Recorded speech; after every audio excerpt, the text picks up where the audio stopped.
πώς θέλεις να φωνάζουμε όπως για να συνηθίσεις, αν δεν είναι Χριστίνα. Όχι, Καρλώτα.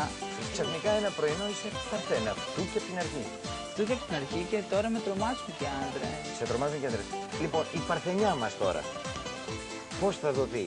Σκέφτεσαι όπως ένα μικρό κοριτσάκι? Ακριβώς. Για πες. Ακριβώς. Με τρομάζει δηλαδή η ιδέα ένας άντρας ότι θα τις δεις μέσα μου και κάπου έχω αποκτήσει κάποιες ντροπές που δεν τις είχα πριν, ενώ ήμουν πολύ πρόστιχη. Το φυλάς καλά το κουτί? Ναι, το φυλάω σφιχτά. Μπορεί να το δείχνω, αλλά δεν θα το αγγίξει κανείς. Τον θέλω βαθιά. Τον έρωτά σου μέσα στην καρδιά.